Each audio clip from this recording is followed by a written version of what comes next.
All right, so the second group is done. Interior offensive linemen. Yes, it has been quite the battle, but we are here.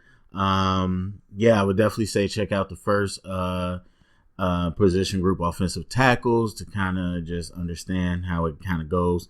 That'll be in the description section. But yeah, let's just get into it. The first thing I'll say is that it is, for whatever reason, this year it's just a um, very wide opinion with these interior linemen. Now, usually you don't get a lot of top tier interior linemen anyway.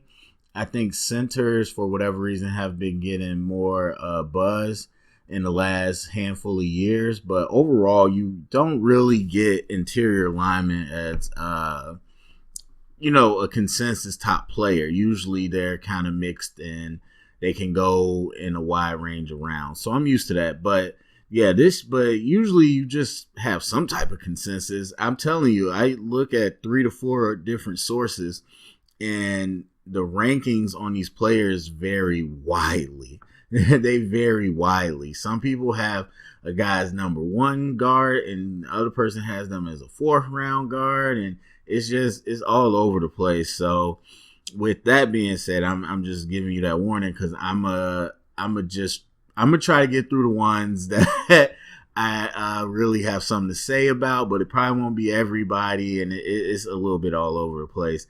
But as far as talking about evaluating and watching interior linemen, as I mentioned with the tackles, it's very similar. Offensive line, as far as grading traits, same thing: run blocking, pass blocking, and motor. So looking at all of those, but I would say the difference with interior linemen is that you don't necessarily have to focus on their lateral ability as much. The first thing I'm looking at as soon as I turn on an interior lineman, especially a center, is I'm looking at how stout they are, how well are they able to absorb contact at the line. Because as far as dropping the anchor, and you see that in reports for any of the offensive linemen, as far as dropping the anchor, that's more of a technique type of thing. And how well is your technique to drop your anchor? It is physical, but it's definitely more technique.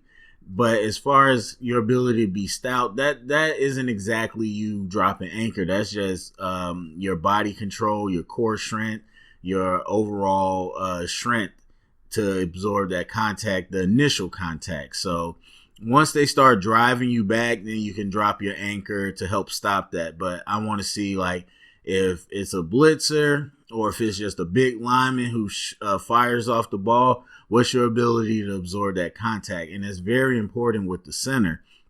The point of contact is huge because you got centers, and you've had really good centers that can anchor. Like, they can figure it out. They can drop the anchor and stop the rush and slow it down. But they, at the same time, were very weak at the point of attack. So they wouldn't even get to that point, because if a person fired off the ball hard enough, they would just get destroyed and fall backwards or fall out the way.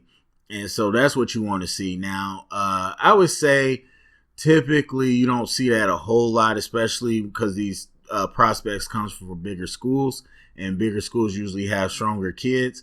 But sometimes you do. Sometimes you got to see. Sometimes a person just doesn't have good core strength or body control. Maybe they're clumsy. Maybe they're just weak. And so your ability at the point of attack is the number one thing I'm looking at. And so it's less about your lateral ability in space, and it's more about your ability to hold up in a short area phone booth type situation. And so that's probably the number one thing. And then sort protection, I think, is more important for the interior line. And I talked about that with the tackles again as well. It's really when you're not having a one-on-one pass rush situation, when you have to contain your rush lanes and you got to help out if it's a stunt or a twist. It really matters with the center and guards that they know how to do that they know when to recognize a twist or a stunt, that they know how to move their feet to get there, all those different things. And then, of course, you got more likely you'll see these people pulling. Yeah, I mean, it's very similar to the tackle, but it's just the pass protection, the pass pro is not as evident, and the space isn't as evident. It's more about what's happening in that short area. So anyway, let's jump over to the first person. So Solomon Kindley, and this isn't in any particular order, besides kind of the order I watched them. But 6'4", 336 out of Georgia. Big dude. I mean, 6'4", 330. Like, we got some big guards this year, and guards can be big, but typically they run around 6'3" to 6'2". 6'4" and up, it to me is taller for a guard. But it just depends on scheme, how you like it. But a big dude, played for Georgia, and I think he's pretty well ranked on most places. I couldn't say that I was a huge fan of him. One of the number one things that you can look at when you're watching offensive linemen is how well do they sustain blocks? How well do they stay on blocks? And that's one thing I learned very early on. If you see a lineman that's constantly on the floor, or if you see a lineman that constantly is sliding off blocks, that's a red flag. It could be a number of different issues, but it's usually a red flag, whether it's balance issue, core strength issues, whatever. And that's how I felt with Solomon. I don't know what it was, but it's like every other play he was sliding off a block. And so he was just not sustaining blocks as well as I wanted. And that was a big red flag for me. But as you can see, he's very top heavy, big dude. But I would say he has pretty good mobility. I think when you see him moving laterally and getting out into space when he tries, it's kind of surprising. It kind of takes you by surprise. But other than that, I think he doesn't always move his feet well, which is a problem with a lot of linemen as far as they just stop their feet on contact. You know, they want to bump chests and they want to use their hands and get top heavy. So I think he's guilty of that. But the times when you do see him getting out into space and moving his feet, I think he's got pretty good lateral ability. And so with that being said, I just think he has longer arms and his pass protection is pretty solid. I think if he's moving his feet, he's a lot better. But a lot of times he just stops after contact and kind of wants to get into a brawl. And I think he's good, but could be a lot better in that category as far as pass protection. And definitely has a solid anchor, 336. He's a pretty big dude. He doesn't get pushed around too much, but I think he might rely on that natural size too much because his technique as far as dropping anchor isn't as great. And I don't like his hand placement, and that might be one of the reasons for his lack of ability to stay on blocks. His hands is always wide. They're always at the shoulders. They're not in the frame. It's very hard to control a block when you don't have your hands in the right place. And I think that's one of the biggest issues I had with him. Also with pad level, I think he could sink more. It tends to be a little too high. So having better leverage and better hand placement would help in the run game. And so I see him as a guy that just kind of got in the way when he get to the second level. On the first level, again, he doesn't sustain those drive blocks. I think double team wise, he's a lot better and can be a lot better, having his technique polished off a little bit. But right now, I would say his best attribute would be in the pass game. But I think he could clean it up. And some people won't touch guys that can't stay on blocks, but I think he can clean it up and get there. But right now, I have big question marks with that. So I gave him a 3.5 pass blocking and run blocking. In the level 4 motor, I do think he gets after it, which is also a good sign as well. All right, so bouncing over to Tyler B. I'm not even going to try to mess that last name up. I don't know it yet. From Wisconsin, the center, 6'3", 321. Really highly touted prospect. I think this is one of the more consistent guys. First team All-American, Remington winner for best center, I believe. And no games missed in his 3 years as a starter. So very well liked. I like him as a prospect. I really like him as a prospect. There's a couple things that worry me. I like him at the point of attack. I think his body control, his anchor, all of that is very strong. I think he's a powerful guy that definitely can move people. The issue I have with him is that he's standing up almost all the time, and he's 6'3", so he has natural leverage, but still he should not be standing that tall. And the problem with that also is that his hands are consistently low, which I rarely see. A lot of times you see hands that are wide, hands that go to the shoulder, or they're hugging somebody, literally putting their hands on someone's back. Like, you see that a lot. This guy, like, the frame is right in the chest plate where the pads are.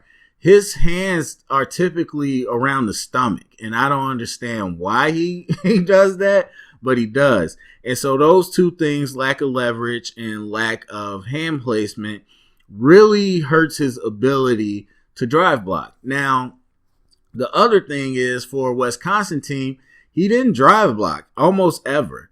A lot of times he just caught the defender and tried to turn him. And so you see that in certain schemes, but in Wisconsin's power scheme, I was shocked. Now, I don't know if that was the scheme, because literally it wasn't a lot of double teams from the games I saw.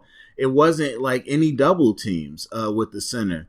A lot of times they would just let whoever's coming up the middle come up the field.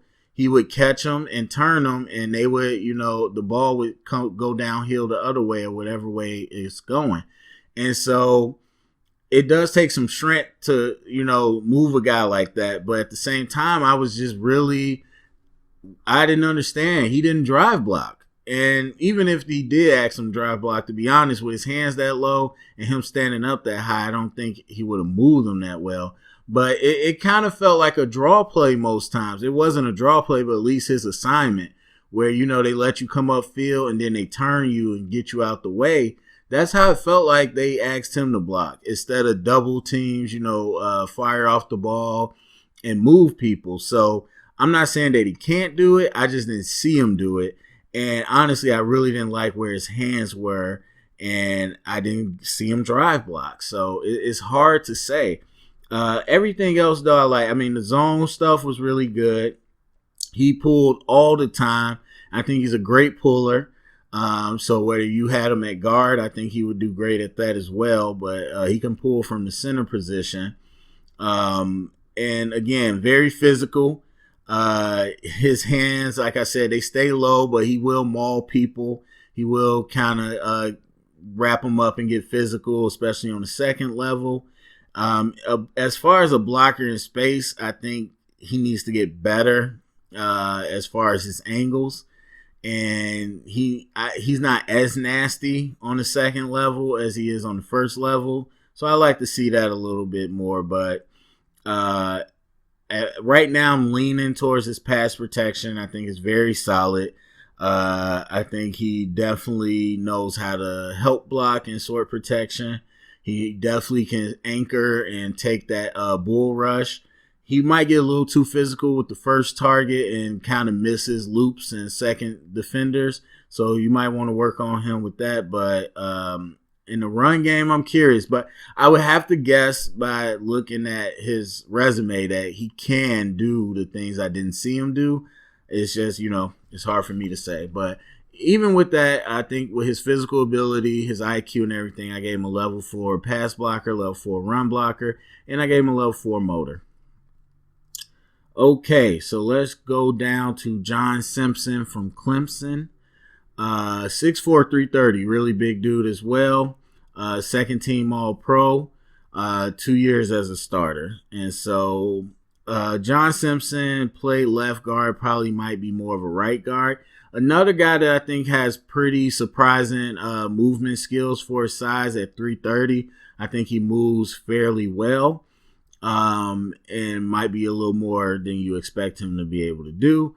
but I like it. And so as far as his pass protection, I think he is pretty solid. Nothing too crazy. I think he can continue to fix his awareness and sword protection, making sure that he knows when people are stunting and twisting and helping out the right person. So there's that. But as far as his one-on-one ability, I think once he gets his hands on you, he's pretty good. And again, he's one of those guys that I think when he moves his feet, it's really hard to get around him. He takes up a lot of space and chokes off the rush lane. So I like that. But it's a matter of if he's moving his feet or not. And one thing I didn't talk about with some of the other players, but as far as interior, I talk about the player's ability to ride a defender out of the pocket.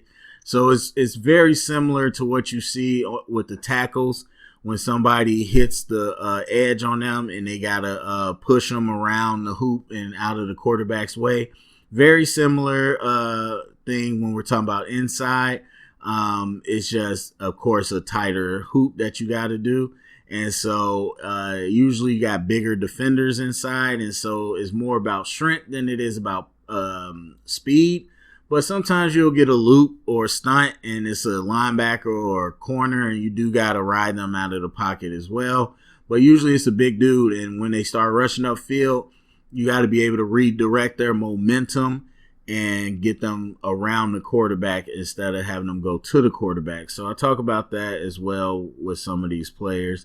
And I think he is good against big guys, will struggle against quicker guys, and that's typically what you see with these guards. But for 6'4", he has great pad level. He stays pretty low. He plays with good bend and good leverage. I think most of these guys, when they get to the second level or they're in the screen or blocking in space, he's standing up. So, there's an issue. But I think in the trenches, he gets pretty low for a guy that's 6'4".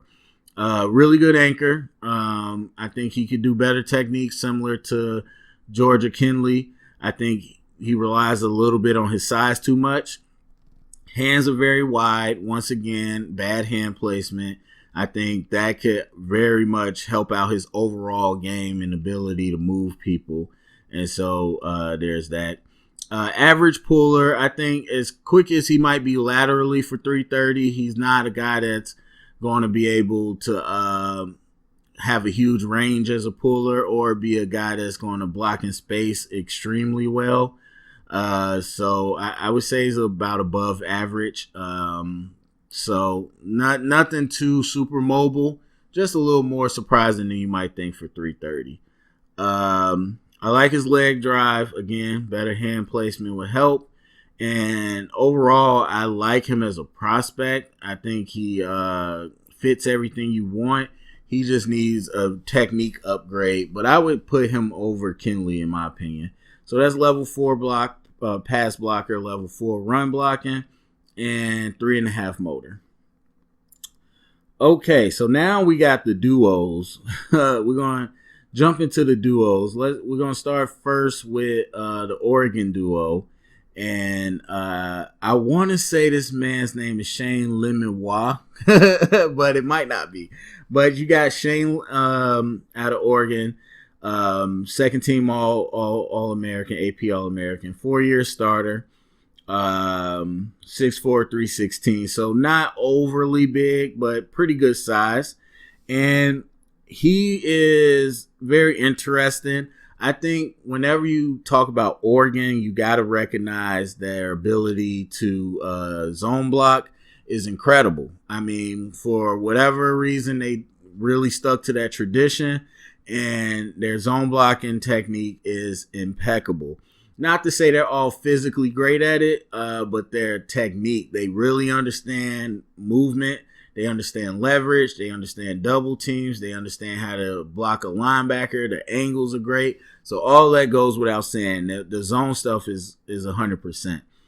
Everything else, I think he's more of a mauler. He's a little different than what you see at Oregon. I think he's more of a mauler. He's a guy that will really grapple with people. I said he has above average foot quickness. I wouldn't say he's super athletic.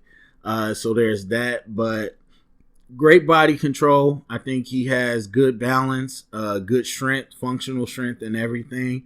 So I like his sword protection, his pass pro. Anything that's really like short area in the phone booth, I think he wins. He's a tough dude. He's not scared to battle you, and I think he has the foot movement to really take anything away in the short area. So there's that. And then as far as his one-on-one ability, same thing. I think you'll be hard pressed to find anybody that really beat him badly. Even when you win, I think he can recover against blocks, which is kind of rare for guards. Not a lot of guards can do that. But I think he recovers pretty well. And again, it's all about when he wants to move his feet. And you'll see that as a theme. Linemen, man, it frustrates me, but they don't move their feet. And if you try to move your feet instead of reaching and grabbing with your arms, players play a lot better. But again, like his anchor, I think he won't have too many issues with power players. Not a big time striker. He puts his weight into it, but I don't think he has shock in his hands like some other people. And his hand placement can be spotty. I think he gets wide. He likes the maul. He likes to hug and grab. But I think in pass pro, he has shown the ability to relocate his hand and use better leverage within the frame. And then, like I said, limited as far as his range in space, but great. I mean, I think he can get to the linebackers. He knows how to seal them off. He knows how to move them. He knows good angles. He's nasty. I like him in everything that has to do with that. And he is, I mean, 6'4", so a lot of these guys are taller. I think he can sink his hips and he can play with leverage, but throughout the play, he gets a little more upright, and so there's something you want to watch, but he's definitely not stiff-hipped. I think he's a guy that can play with leverage if you continually to coach him to. The issue with all of Oregon is the power stuff. So, like, double teams, they're really good as far as movement and combo into the second level, but they don't, or I should say lateral movement, but they don't move people off the ball. They stalemate a lot. And so the leg drive as a drive blocker isn't there as much. I think it's more of a maul and turn and get them out of the way than it really is ever going to be push somebody off the ball. But you never know. Some Oregon players have went on to be in different schemes. Kyle Long for the Chicago Bears being one. But a lot of times with these Oregon players, that's what you tend to see, is that they're not really about the power blocking and drive blocking. And so a lot of times they don't have the ability, or they didn't learn the ability to drive people off of the ball. But as far as a puller, I think he's pretty solid. And as a zone blocker, I think that's going to be one of his strengths. So level 4 run blocker, level 4 pass blocker, and 3.5 motor for me. Now Jake Hansen is very different. Jake Hansen is much more the finesse and not the nastiness that Lemon Y is. And so I think Jake, I like him. He's 6'5", 295, so he's actually really tall for a center. But you wouldn't tell. He plays with great leverage. He really plays like he's 6'3". So I think he has great bend, great quickness, all that good stuff. Not the power blocker, but everything else is quick. Like, I think he definitely is able to get into space. I think he could pull pretty well. I think he's a good screen blocker.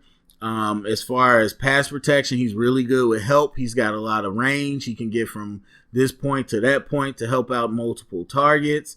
And honestly, he seems pretty stout at the point of attack. Usually guys like this are really weak at the point of attack, but I really like them. And I didn't see a whole bunch of games, so it's not like I saw him against SEC guys or anything.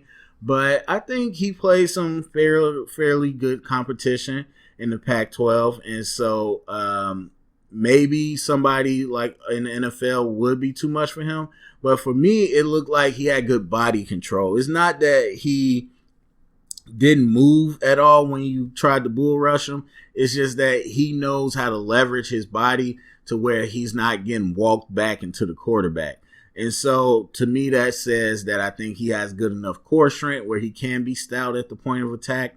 But we'll see. But yeah, I think very much more of a finesse blocker than anything else that you'll see. But I really enjoyed it. Now, he did have some issues with snaps. There was a number of snaps. I put a noticeable number, which doesn't mean 50. But for a center at a professional level, you know, 5 is an alarming number. So that is one of the questions you have. Because, I mean, with that size, he's under 300 pounds, but you could get him to a point he could be a guard. But you want to work, you want to look at that as far as his ability to snap. But I gave him a level 4 pass blocker, 3.5 run blocker, and a 4.5 motor. He gets after, and that can make up for a lot of things. So 2 very different players on the same team. The next duo is the Michigan duo. Now, they both only had one game. I already talked to my Connect, and so hopefully we'll be getting some more Michigan games coming soon so I could watch more. So, but I would say like Cesar Ruiz, the center, I didn't really get a chance to get a good feel enough for him to say much. But Ben Bredesen, let me tell you, 6'5", 325, that's, first of all, that's gigantic. But third team AP All-American, 4-year starter, left guard, I fell in love. When I talk about, and you heard me many times already, when I talk about people not moving their feet and that really hurting the game, this was a guy that made me leap out of my seat, literally. And because I was complaining to my friend about it. I complain about it a lot. You watch the games and it's kind of same old, like, dude, if you would just put your hands in the right place, if you would just move your feet instead of trying to reach and block people, you would be so much better. And then I put him on, and it was one game, but oh my God, I loved what I saw. He moves his feet. I mean, that's one of the biggest things, but he's a nasty dude. Real Big Ten type blocker. And so I loved everything I saw. I didn't write up the report because I got to see more than one game, but I loved what I saw. I'm talking about pass protection. Sword protection was amazing. I'm talking about helping the center, securing, and then running and getting to the tackle and helping knock the defensive end, consistently doing that. And again, locking up one-on-one pass protection, and then the defender tries to counter one way or that way. He moves his feet with him, laterally, left to right, wherever you want to go, I'm going with you. Absolutely amazing. Pulling, knocking people out on the pulls, double teams, very good double teams, good angles on the linebackers. Again, same thing, moving his feet with linebackers, staying in front of them. Big fan. Want to see more, but if anything, if Ruiz is coached up anything like Bredesen, I really am intrigued by the Michigan guys. And then I guess the last duos would be, first you got the LSU guys. So you got Cushenberry from LSU, and you got Damian Lewis. And I'm going to just tell you, I'm not a fan of either one. Not a fan of either one, to be honest. I did not get them high grades at all. There's a number of problems similar to other guys. I just think it's more consistent. First, it's the hands. It's not even like grabbing people. You know where your hands are wide and you're trying to block with the shoulder or on the shoulders. I think they hug people, which is worse. Like, they literally catch people and hug people, and I just never seen a top line. Like, they won the national championship, and I'm just like looking at them do this, and I'm like, how and why? So the hands are an issue to me. And then with Cushenberry, who's the center, he's 6'4", 315. his functional strength's not good. It's really not good. He gets moved off the ball way too easy. And we talk about the point of attack. It doesn't look like he has good balance. That scares me. Again, with a center, you can be a lot of things, but if you can't hold up at the point of attack, it doesn't matter. And so I think about some of the undersized centers that come out that might be 6'1", 6 feet. And I think about Jason Kelsey in the league and stuff, and it's just like, well, you can't do it. You're just too small. And they have the leverage advantage, but the thing is, when you watch the undersized centers that make it in the league, they are strong at the point. And so you have to be strong at the point. And it's not to say Cushenberry's undersized because he's 6'4", but he's just not strong at the point. That scares me. The hands, very bad. The motor is decent, but everything's just average to me. Like, he doesn't anchor well in pass protection. I think he has good feet where he can stay in front of somebody, but he's just so passive. Like, his sword protection when he's helping people out is so weak. He doesn't notice I seen one play, they literally let a blitz just go right past him and knock the quarterback. And I'm just like, dude, how did you not see that? And so I don't like the awareness. I don't like the ability to help block. I don't like there's a lot of stuff I don't like. There's a lot, honestly, the double teams. He just leaves early on the double teams. None of it looks good. I don't like any of the technique, and I don't like the functional strength.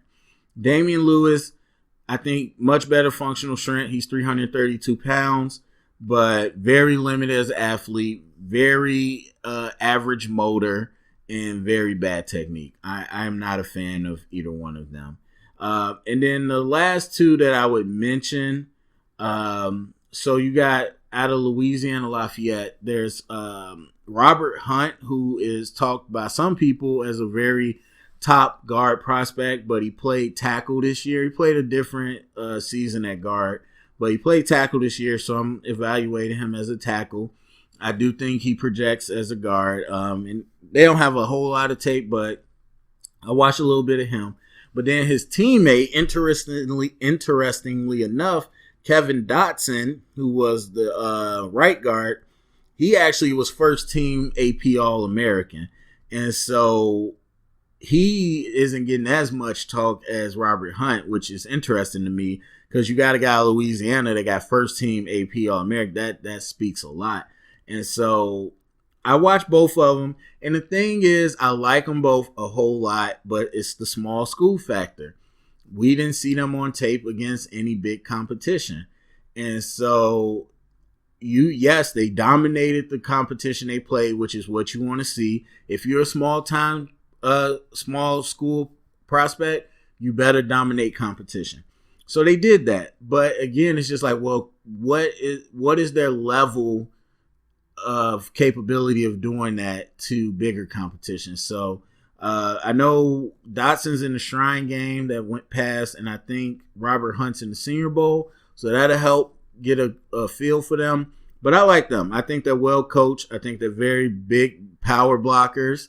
Both got big size, both nasty, and I like their technique. And so I really like them, but that is that small school thing that you have to worry about. So it'll be interesting to see how they measure out and look at the combine. But I think two very interesting prospects. Okay, so that's it. I'm not going to go any further. Not with the prospects. So, but I guess if I'm thinking about my interior line, it's tough. It's a little bit all over the place. One guy I didn't talk about was Nick Harris, also one of those undersized centers, but I think I really like his game. So Tyler B is going to be up there for me. John Simpson is going to be up there for me. Bredesen from Michigan is going to be up there for me.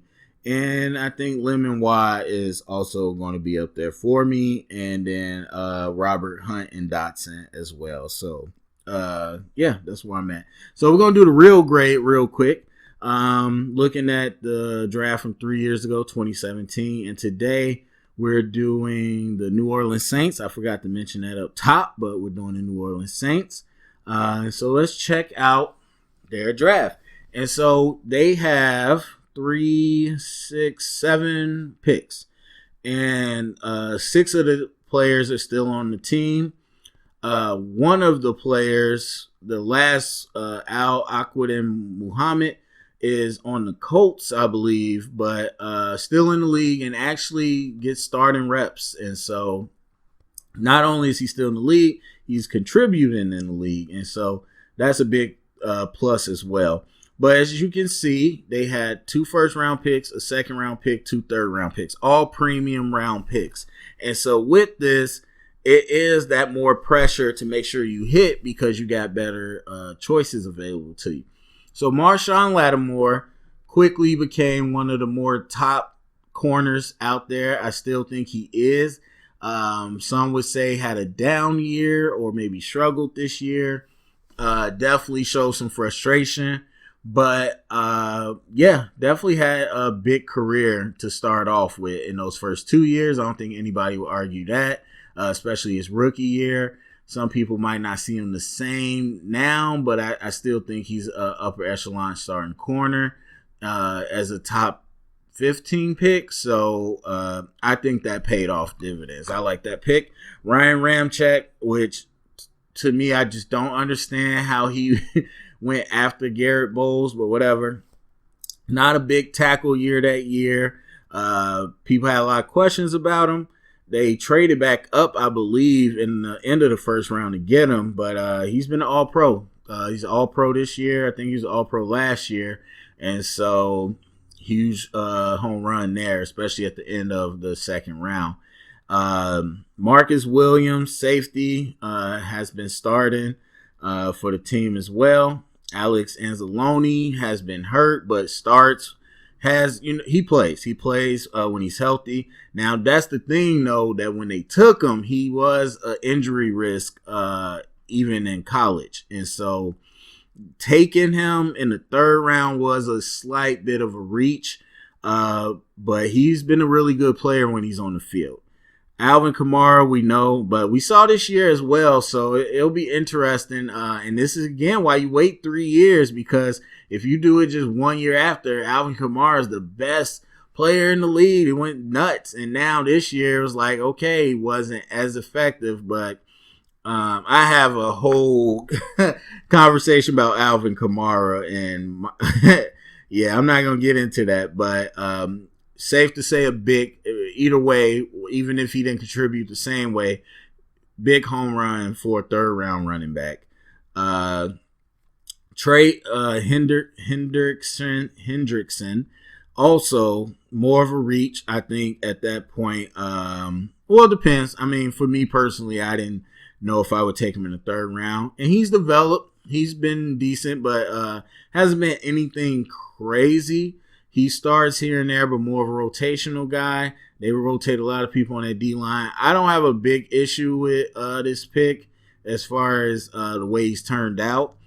Third round, you might want a little something more, but, as far as what they put together and what they put him around, I like the pick. And then sixth round, like I said, didn't stay with the team, but is making his way in the league, so obviously a good player. So you got some premium picks. You definitely got to hit on these picks. Everybody's still with the team through those 3 years except the last one, and he's still in the league. You got I don't know if Alvin Kamara ever made All-Pro. I know he's a Pro Bowler, but you got All-Pro with Ryan Ramczyk. Lattimore, I don't know if he made All-Pro. Yeah, maybe he didn't. But you got Pro Bowlers, at least 3, and solid guys contributing. Marcus Williams is a starter. He's not like an elite stud, but I think a starter in the second round is good value as well. I got to give this draft an A. Got to give it an A. All right, so that's it from me. Go down the comment section. Let me know what you think about any of these prospects on the interior line. Let me know what you think about the Saints draft. You may be a Saints fan. Anyway, go to the comment section, get the conversation started, share it around. Thumbs up, subscribe, and thank you for listening.